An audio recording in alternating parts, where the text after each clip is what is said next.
Okay, you are like Live, June. Go.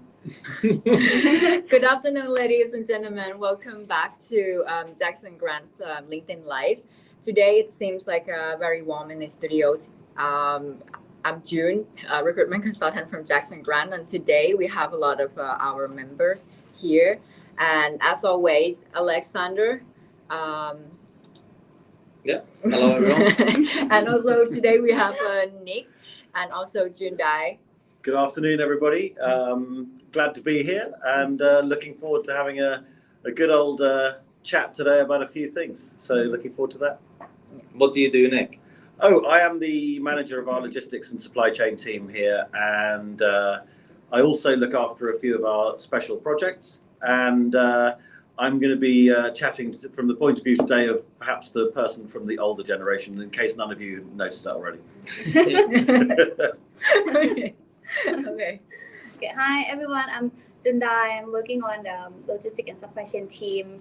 I am a recruitment consultant and I am working closely with Kunik. That's why I'm here. And you are Gen Z. Gen Z. Okay. Yeah. You in I would here. say Zed.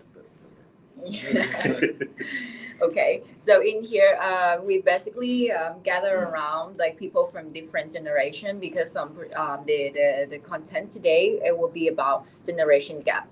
Mind the gap in the workplace, navigating difference and unlocking success. So basically we would just talk about generation gap in general, and I would just let me run through the agenda for the moment.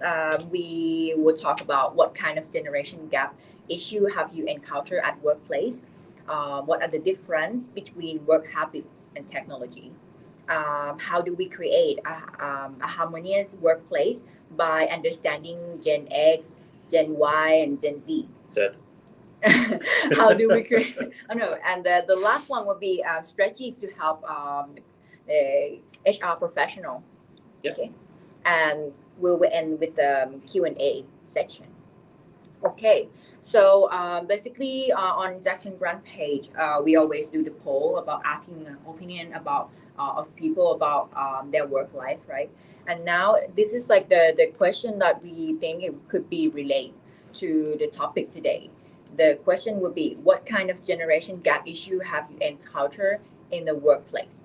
And we found interesting statistics here that the number one is like the work-life balance, 34%. Technology adoption, 29%. The third one will be communication styles, 21%. And the last one will be career expectations, 16%. So let's break down to the detail and the opinion from people from different generation. Start from me. For me, I would define my work-life balance as a it's like when I am the one who just want to get things done before I will enjoy the vacation or time off.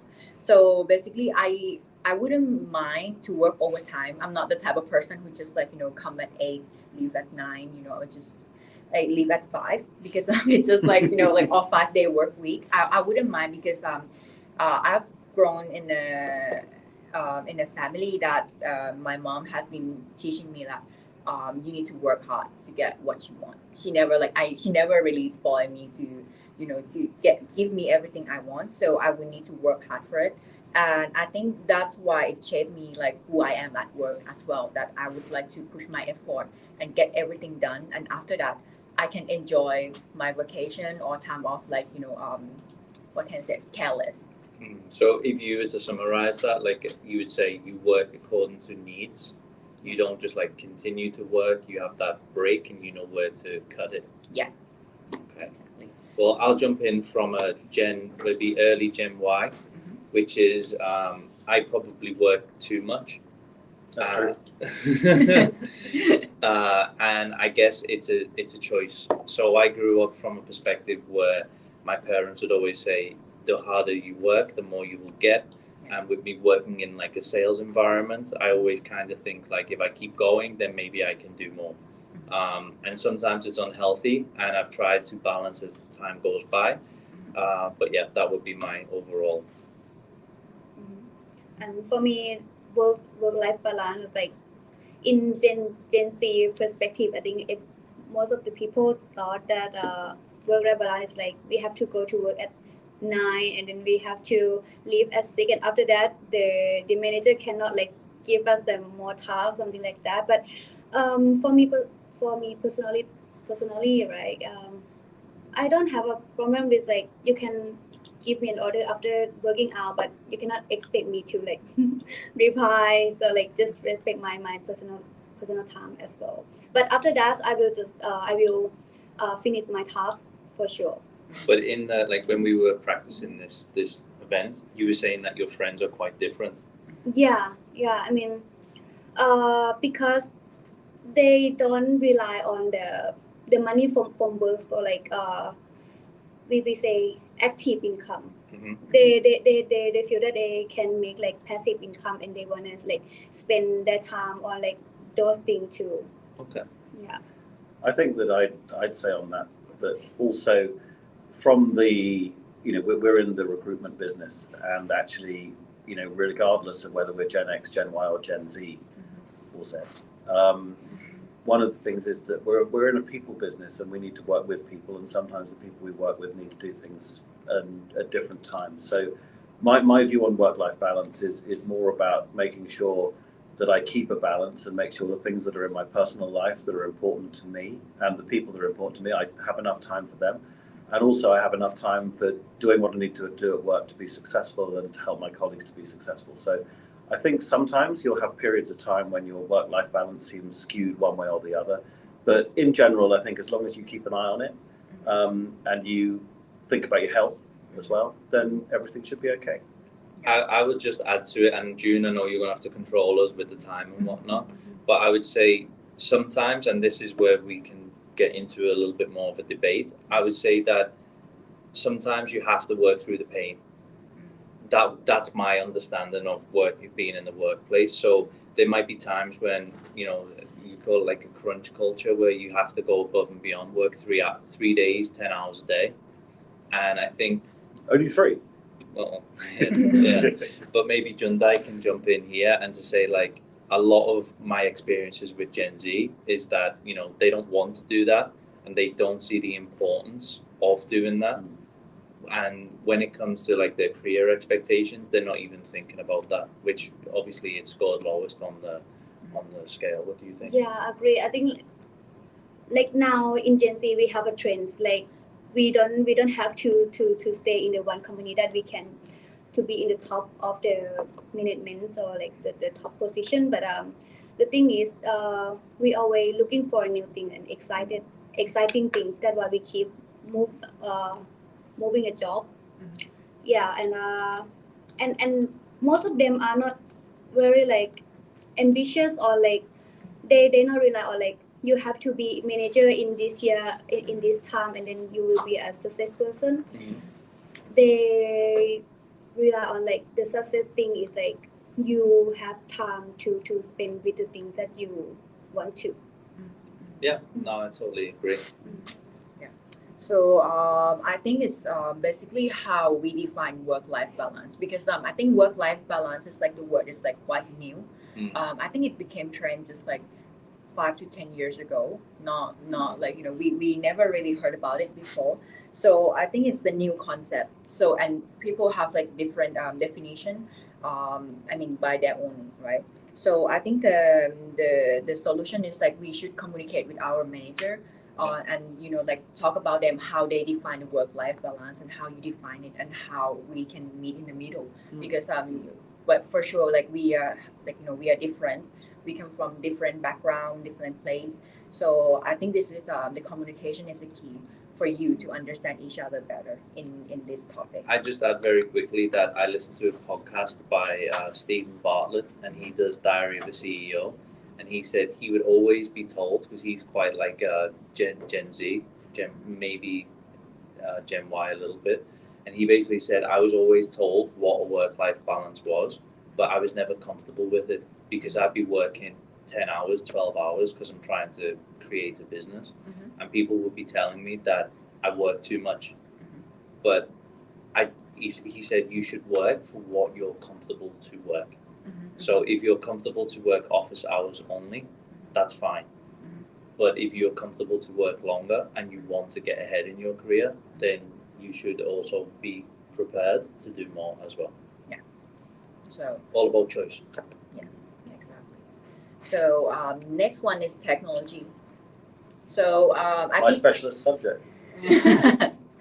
so basically, speaking about technology, but I think it's like the age of technology. Like everywhere, it's just like we become like digital age, right? So I think especially like just in brand, we are specialized in manufacturing, and I have been like talking to a lot of candidates in the factory, and they just like give me the opinion about like how like the what can I say like the factory become like automate, or sometimes it's like technology how like the company use technology to help their work easier, or like for example like agile work style and stuff. So I think it's like how they can attract the candidates, because now I think the traditional manufacturing style will start to what can I say adapt themselves to the workforce and to attract the young talent, because I think like the what can I say the how they approach like the technology is how the company will work more effective. Okay. Any comment on that? Yeah, I mean, I think from the point of view of somebody who grew up in a world without internet, like when I started in recruitment, Wasn't everything black and white? well, I was certainly the second of those. You sound very primitive. Yeah, no, I mean, absolutely. No, I mean, exactly. I used to have to get up in the morning and put the coal on the fire to make a cup of tea. No, but actually, on a serious note, when I started in recruitment, I sent my first CV by post, by mail, because we didn't have internet then. And moving forward very quickly to now, one of the things that I think is brilliant about working in an environment with different groups of people from different ages is I have learned so much from my younger colleagues, especially, well, actually Alex included, but especially June and Jundai. I've learned so much about ways I can make my life easier, and ways that tasks that used to be things I'd really have to take a lot of time doing. I've learned so much about how I can do those things more simply by using simple technology, and it's a massive benefit for someone in my position. I'm very thankful for it. Yeah, just that quickly from a Gen Y point of view is that we shouldn't be scared of technology, and if people are younger and better at using it, we should harness that and bring it into the workplace rather than fight against it. And I think for Gen Y and Gen X, if we don't, we are going to fail, because if you think about it, when I'm a kid, I'm the guy that knows how to use the DVD player and connect to the internet when my mom and dad don't know. So the people below me, the Gen Zs, they can tell me how to do more complex things than what I can do. So if we're not open to this, we're going to fail as a business. Yeah, sure. Yeah, as I was born in the like technology thing, when I was like very young, I was grow up with the talking not with dictionary. in the Talking paper, dictionary. Yeah, so like talking, they were talking to me. I don't have to like doing like nothing to do with the books, something like that. And since we grow up with that, I feel like sometimes work on the paper can make like complexity. It's a good job that we're a paperless office, right? Yeah. So I think it could be like very interesting, and it will be connected to the what can I say the upcoming topic. What are the difference between work habits and technology? So I think for me personally, when I was young, like in university, I think when I started studying in university, the technology take part a lot. Like we share the file, and we send homework through like the email and file. So I think back then the technology start to take place, and also when I at the beginning of my career as well, most of the the work I have done is mostly like based on PC. So there's not much like paperwork, and I find it's like very very what can I say comfortable. So I just only have one PC and it's all done. Like you don't need to carry the paper, like it's just make my life easier in some way. One quick story on that in terms of habits is one of the things I've always wanted to do in my recruitment career is whenever I have my major holiday of the year, I always try and make sure that I make one placement during that holiday. And I can remember years and years ago, that would mean like going to find a place where I could make a phone call and all those things. And to be able now to sit with an iPad and probably a beer or a glass of wine and sit there on a beach and make that placement is great, to do it from one small device. And that's an amazing change of habit. Yeah, I think technology is definitely improved the way that we work, and we've harnessed it in the right way. But it can't. I mean, I guess where the other gap is, like if we talk about from a recruitment point of view, I think some of the Gen Zs believe that we can do this all online. Yeah. And my perception is no, we're a people business. We have to meet people, and we are basically changing people's lives to a degree. And if we're not meeting people face to face, then we're going to make mistakes and we're going to miss out on data. I agree. And I think this is partly where, as a company, we're able to put those working habits together, because we have the work from home, we have the hybrid solutions, we can work outside the office, but we meet people.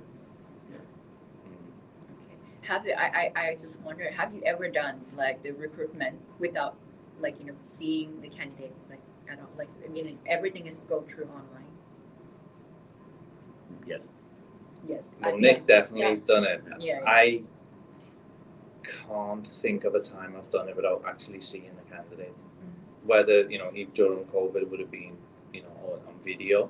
I just think if you're going to, for me particularly, because I work on senior jobs, if you're going to ask somebody to change their job, but you never meet them, it's very, very difficult. I think it's happened to me once, but the candidate is like pretty much the same age as me. So it's like, generation and stuff like, and I think the candidate like doesn't sound like they want to meet. It's just like everything can go through online. So it's just like, I think it's just the difference, like mentality. Well, I agree with Alex's point actually though, because recently I had a situation, this was for a pretty senior position, where the candidate had 2 interviews over Zoom, and the deal was done. And I sort of stepped in and said, you know what, I actually think you guys should meet face to face before you do this. And because I believe that's the right thing, and I'm glad they did meet, because they got on well and everything was brilliant. But I think it's enhanced the chances of that being a long-term success. So how about our approaches to work then? Okay, so I think for me at this point, it's like how you define work. For me personally, I think it's the work is like where I can sharpen my skill, growing my learning curve and development. Also, I feel like for me personally, I work to live, not live to work. So basically, it's just like I want to become the best of myself at work for sure. And then after like I've done, because I want to have done like the best in my work, to be able to enjoy something I'm passionate about in my personal life. I mean, I want to gain enough money to go on a trip, like scuba diving trip. It's just like I work hard to get what I want outside of work. So I think it's like it's how I define my work basically. So Nick. Okay. I mean, look, I definitely agree with you. I mean, for sure, I work to live rather than live to work. And, pretty much echoing your sentiment, which is interesting because I don't really have much to add.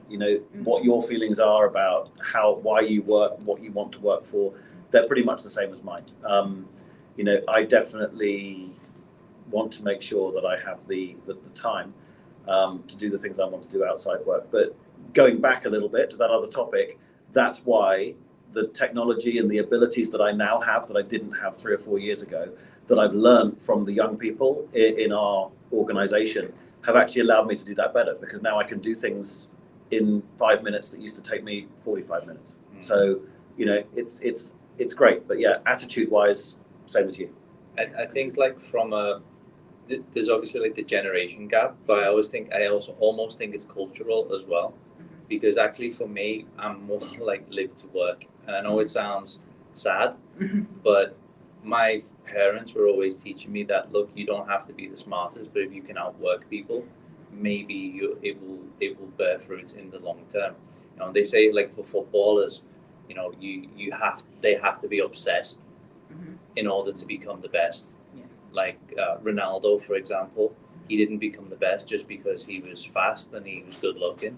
He practiced and practiced and he made himself into an athlete. And that's my kind of philosophy when it comes to work as well, which is like if you work hard, then you'll get more. I can see you laughing at me, Nick. I was just going to say that perhaps that's the reason why it says Jackson Grant on the door for Grant. Well, thank you, possibly. But I would also say sometimes, as a negative, it's a detriment to my mental health, to my work-life balance, sometimes my personal relationships. And what I try to do is I try to explain to my loved ones and my partner exactly like what my goal is, why I'm doing this, what the end result is. Because similar to what you said, June, you earn more money, then you go scuba diving. That was me 5 to 7 years ago. Now I'm thinking about family and property and investments and stuff like that. And obviously with age, it will change. But for me, I'm probably on the side of live to work, which is a bit sad. How about you, John? I think mine is totally different from you guys. Actually, as I said before, that I'm Gen Z, right? And all my friends are like quite extremely Gen Z. I don't say that we don't care about our work. We do care though, but work is not everything, I would say. And nowadays, as the technology have like very like go too fast, like developing too fast, and we can see like many directions that we can success. So I mean if the company can make us feel that there's not gonna be end, it's like can continue, and then I don't know, just feel continuing and not boring. Yeah, we don't like the boring things. So I'm looking at the time, but I think we're going to go over today, which is okay. But I've got a question, which is like in a more wider picture, like when you talk to your friends and stuff, are they not really that concerned about what's next in their career? Is it just, okay, I'm entertained for the day, I'm getting paid for the day, that's enough? Or does it go deeper than that? In people in my age, they tend to find where when they can retire. Like some of them plan to retire themselves at 40, like mid 30s, something like that. And some people, they can find a way, and now we can see like how easy that we can retire. But I don't say that retire is not work at all. Retirement is mean that we have time to do what we want to do, which is not incorporate. So do you think this is like unrealistic? To give you opinion, but I think it's like because now they grow up with a lot of choice. I mean, they can become like whatever they want. They can do like crypto investment. They can do like a lot of things. Like there's a lot of choice. Like for example, like for the job, there are some job that we never know it like exit like 10 years ago, but now it can become job. It can make money. So Gen Z, like they don't see the point to be in like full-time job, like Monday to Friday, 8 to 5 anymore. So they see the flexibility it could come like with their career. But I think that's why like when they grow up with a lot of like for example online stores job, it could happen. But sure.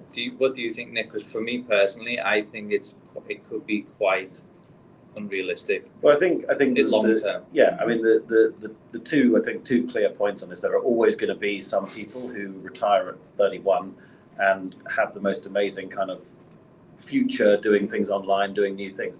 But from my perspective, I think the two things that I would advise people to be careful of is, number one, that as you get older and as you maybe start having family and you start this and you maybe buy property and do all these things, suddenly your outgoings every month can very quickly mount up. And so therefore the responsibilities that you actually do have on a long-term basis are much greater. Second thing is that I actually retired for a year when I was 40. And I don't think I've ever been as bored as I was then. I played golf 3 times a week and I got, savagely sunburnt and got very, very bored the rest of the time. And thank God I came back to Bangkok and found some solace in the recruitment industry again. Yeah, but I mean, I don't know, in Gen Y, Gen X, you may plan to have family, right? But most of the Gen Z, they don't plan to have that. They don't even plan to buy a condo or car Yeah. because they think that is a unnecessary thing. You know, like Yeah. we have I get that. comfortable transportation, we have the condo, and if we like gain enough money, so we can pay for the rental things for what forever. Yeah. They want like a mobility, you know, like Yeah. you can, like, for example, now you work in Siam, right? You just like stay in around Rush TV, and then you change job again, and then you need to move again, you know, like, so they don't see the long term like Sure. investment in certain place. And also I That think scares me. I mean, I agree. I really see the logic, and I actually think it's pretty admirable. And weirdly, getting to a stage. I mean, look, I've got one grown-up kid and another kid who's only 9, but you know, she'll be grown up soon, and hopefully that will give me the freedom to think that way. But definitely, when I was younger, you know, you do start. You know, these things will creep up on people, and I'm afraid. I think my view is, regardless of which generation you're in, if right now you are young, then you may think differently at 35 to how you think at 25, Exactly. and you probably should have some preparation for that day. I mean, I'd just add, I mean, like a lot of what you've mentioned is like the Gen Z, they want to pursue their passion, but it's not going to be given to them on a plate. So I was watching a lot of podcasts and stuff about this, which is like, let's say, for example, you want to be involved in digital marketing. If somebody studies it and gets a job, it's probably not going to be enough in a few years. They're going to have to be, similar to what I said before, have to become obsessed. So if it's their passion and they really want to do it, they probably have to do it in their free time as well in order to grow a portfolio and be different. But it scares me to think that that this new generation are just thinking, okay, I can just be so open about everything because I'm different, right? That wasn't how I was raised. Yeah, I think they just care about now. That's I mean, like, most of them, they were just like, okay, I want, like, you know, to I mean, they don't really think like in the long term, because like, what about we you know, we are happy now, and it's okay, it's fine too. And so I think it's just like different approach, and like you know, how they define like the life. I think also on the positive side, right? I mean, I've just been saying how I worry about it, but I definitely, thinking back to when I was younger, I definitely didn't take some risks that I could have taken because I was saying, I've got to go down the safe route, I've got to do what's expected, I've got to do all of these things. And so maybe if I was 25 today, I'd make different choices, and maybe I'd have a very different existence than the one I have now, whether good or bad. So, you know, I see the benefits of free thought. Yeah. Okay. Let's move on to the how do we create a harmonious workplace by understanding Gen X, Gen Y, and Gen Z better. So I think at this point, like, I would like to hear from Jundag and Nick most, because I think, like, because they both working closely together, and I would say, Nick, I'm sorry, like, June, you are like, you know, double Jundag age, but you guys can collaborate very well. Well, thanks for that. Nearly triple. Well, I mean, I think, to be honest, in nearly triple that, thanks. Well, your maths has always been suspect since you started. But no, I mean, clearly the reason why Jundai's here is all to do with succession planning. No, but actually, on an answer to your question, I think that, you know, creating a harmonious workplace between a big generation gap is about everybody taking the time to understand what everybody else's sort of priorities are, concerns are, thoughts are, and it's about being able to, you know, to learn. I mean, I definitely have learned. I think, I'm not sure how much you've learned from me, Jindai, but I've definitely learned a lot from you in the time that you've been working with us, right? I mean, especially going back to the technology thing. Also, just different ways of thinking about things. You know, it doesn't, just because I've been doing something for 20 years, doesn't mean I think about it in the right way. And I've changed a lot of those thought processes, and I've learned a lot from both of the other two guys. I've learned a lot from June and also from Alex. So, you know, I think it's all about attitude, actually. If you want it to be harmonious, it will be. And if you don't, it won't. I'll just add to that before Jundai comes in, which is, if we put a tag on it, it's about the way that we have leadership in the company. Yeah. So, you know, it's not like I'm the boss, I've got a closed door. You can't come and talk to me. For sure. You have to go through Nick to go to me. It's like everything is quite Flat open. structure. Yeah, but I think structurally flat, but in terms of the way that we work, it's open, it's communicative. There's no like sort of stick on titles. Absolutely.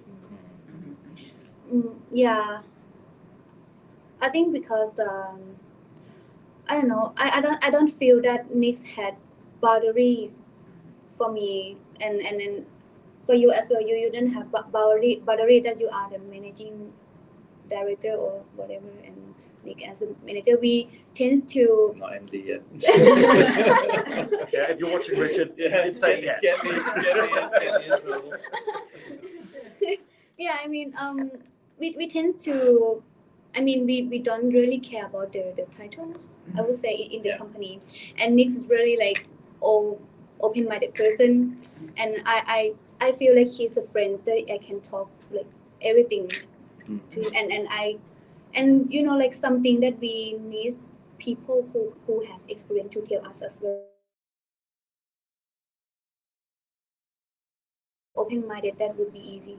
Yeah, and I think also like in just to speaking of like Jackson Grant like working environment, I think we are quite like friendly working atmosphere. I think it's because somehow we create the environment here to be like more open mind, and also like in terms of like people will probably question about respect.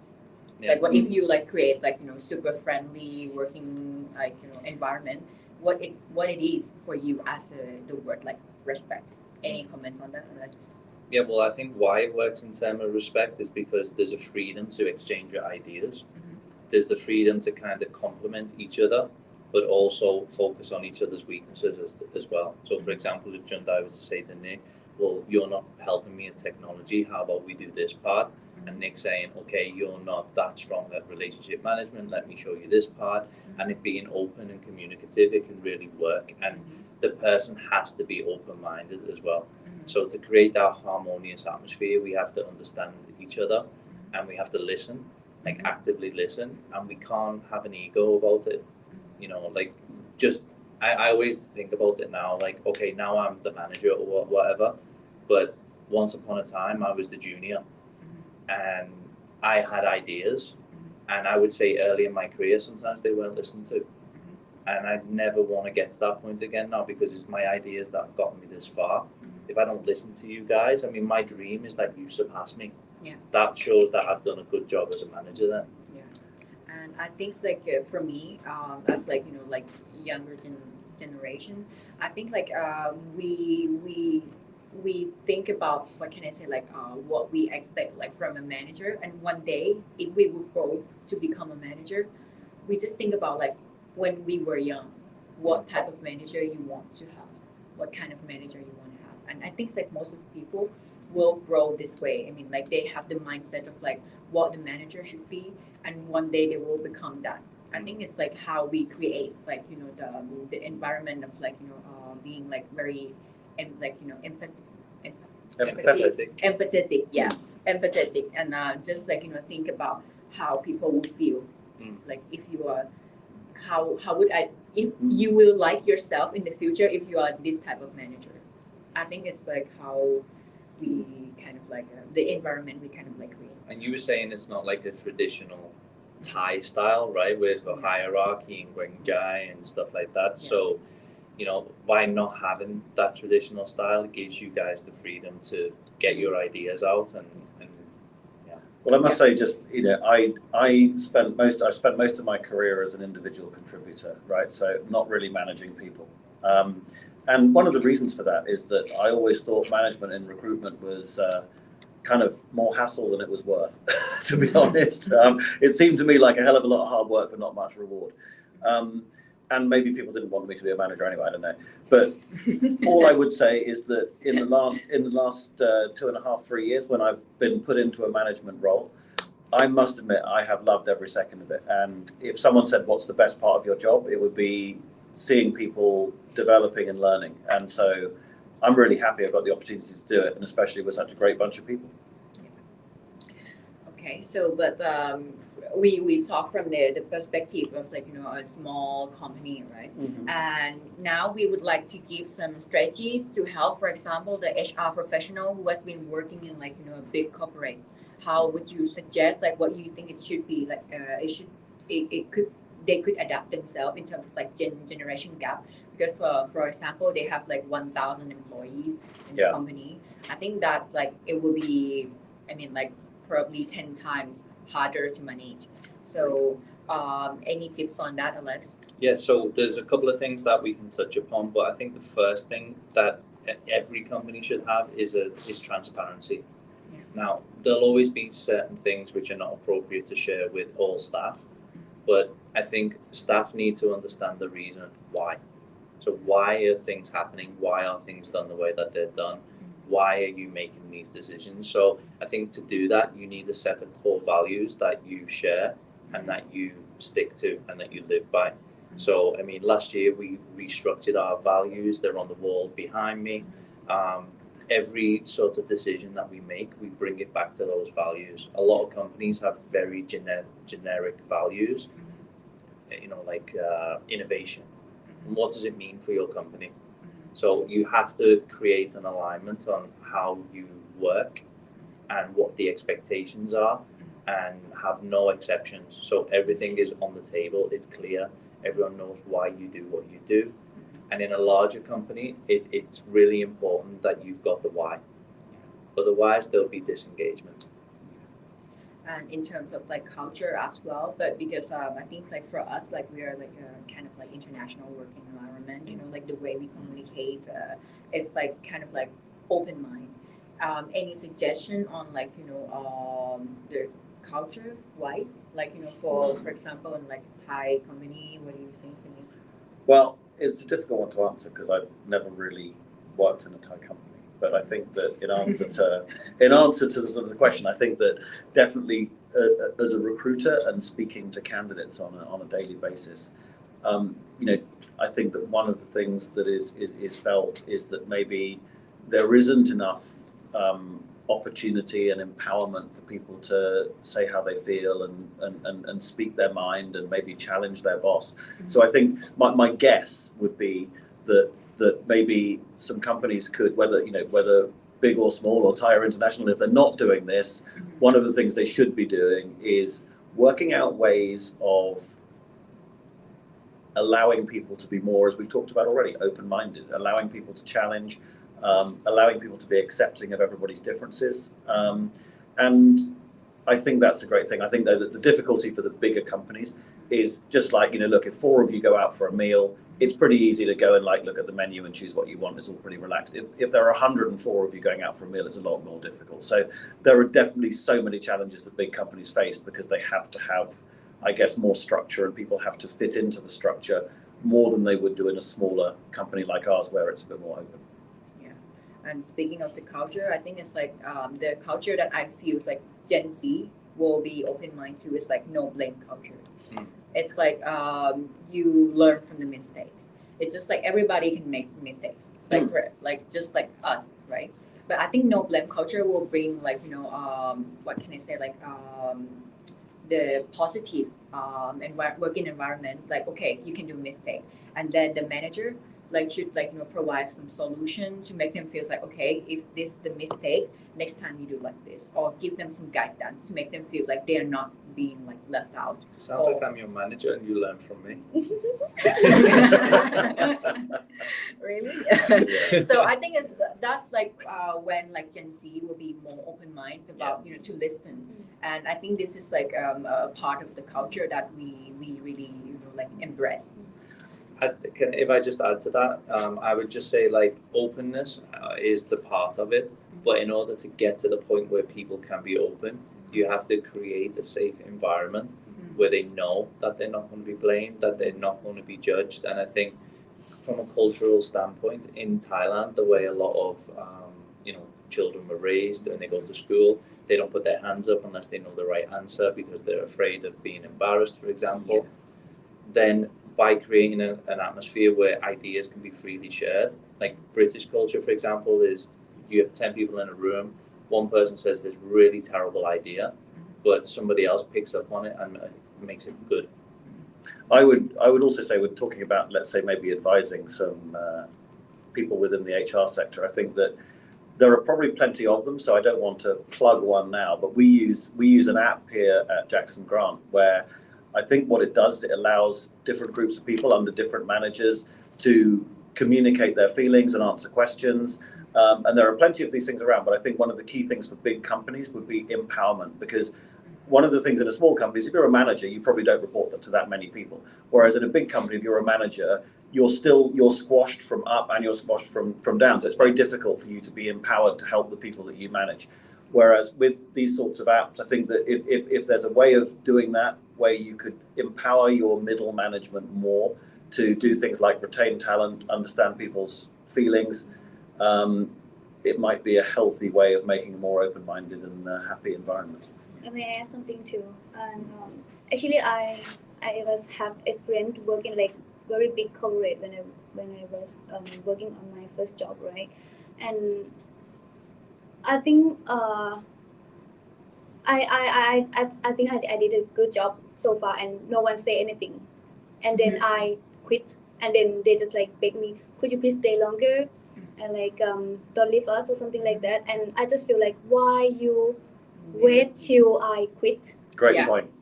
Because they weren't thinking about you as a person. You're just a cog in the machine, and now that machine is broken once you leave. Yeah, I mean, you have to understand the No, you're doing a great job.